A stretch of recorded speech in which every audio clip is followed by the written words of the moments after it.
What's going on, everybody? Thank you so much for joining. Hope you're having a great one today. As always, as you hopefully know who this is, we are taking a look at Kenshiro from the wonderful Fist of the Northstar, made by Storm Collectibles.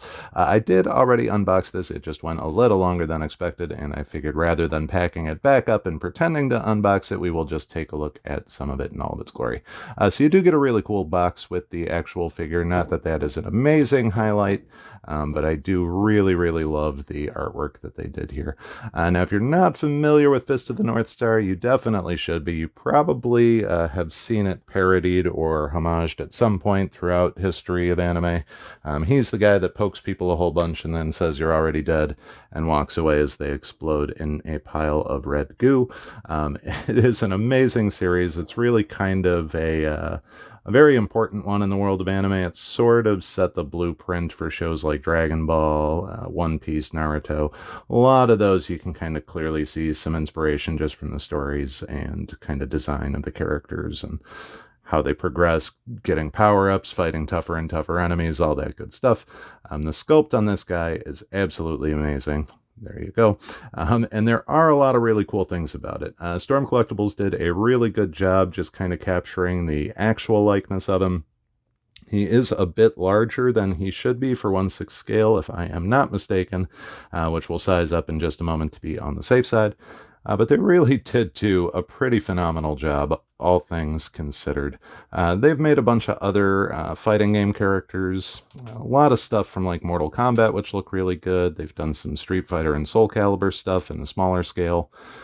And they did announce that they're doing Rao, who is Kenshiro's rival. I am not going to get him for a couple reasons. Number one, I'm not a huge Rao fan. Number two, that figure is massive.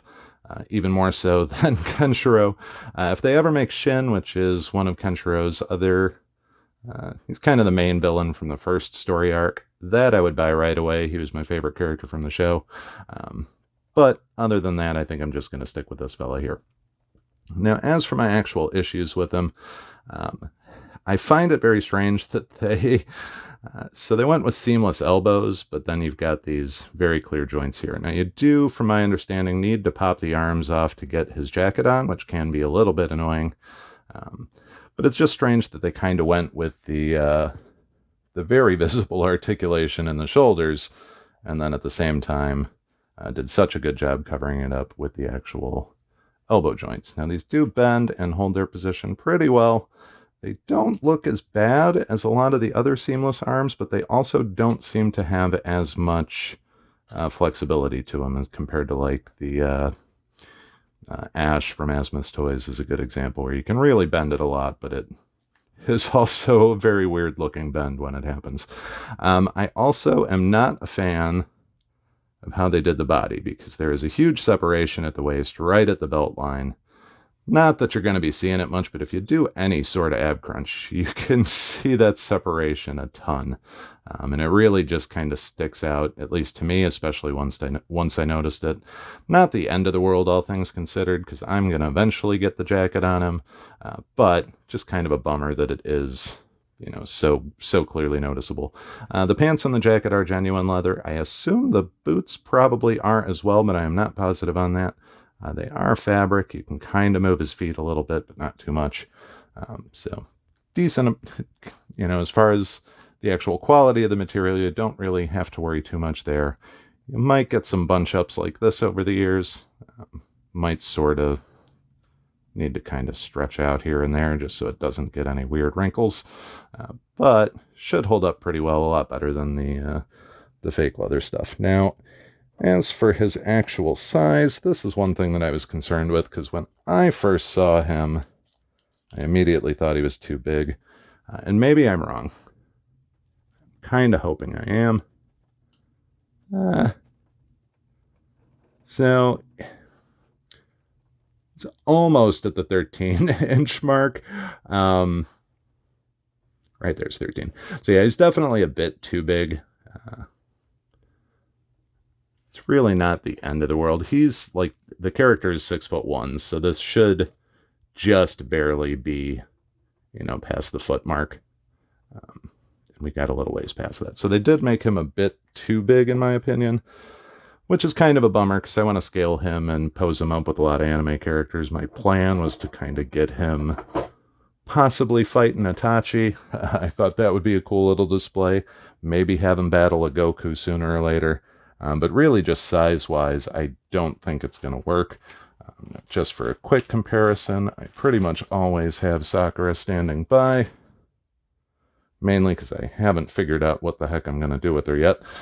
So just to give you an idea of like a standard Bison, definitely a bit on the smaller size. You do get a couple extra goodies with them. You do not get any sort of a base, which is a bit depressing. He does stand up pretty well on his own though, so that's good. Mainly get a ton of different hands, and then this super cool jacket. Now the problem I do have with this, I've gradually tried unzipping it, and it is a battle. Hey, it's actually moving a lot better than it was earlier. But it is not easy to get this on him at all. I have watched a couple videos of it. You really do have to unzip it all the way. You probably are going to want to take his arms off just to make it a little easier. And it just seems like it's a bit of a chore. And then when it is on him, it does look pretty good, but overall I was not terribly blown away. And again, for somebody like me that has, you know, giant fingers, working this tiny little zipper is very, very difficult.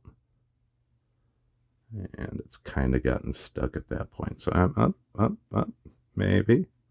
All right, there we go. So we're going to see if we can get this on him. Most of what I've seen has been popping the arms off. I'm not going to go that far. Let's see if old G.I. Joe methods will work here. Maybe people just haven't dressed enough dolls in their childhood. Let's see.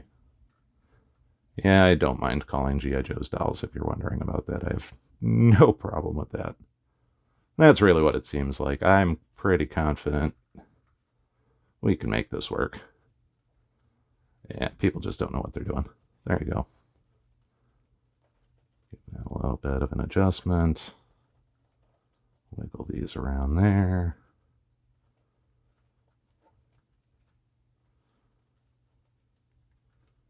Obviously, we'll need to move it around a little bit. And that was way easier than ripping his arms off. So if you were worried about that, just put his arms behind his back. It was pretty dang easy to do. The shoulder pads are plastic, which not the end of the world. They balance on there pretty easily. I'm going to have to adjust this collar a bit, and then I'll probably zip up the base. But honestly, he looks pretty sick with that coat on, so definitely happy. Also, if you're wondering, they did a pretty dang good job with the scars on him. So thought that was pretty darn cool there. That'll do it for this one. I was hoping to keep it under 8 minutes. I apologize I didn't. You might get the weird halfway through YouTube advertisement, which is never fun. So apologies in advance. I should have Orko coming from Mondo Toys, so I'm pretty excited about that. And then there's a bunch of other random stuff on the way, plus my backlog of things. So hopefully we'll get some more stuff cracked in the next few days. We'll see you next.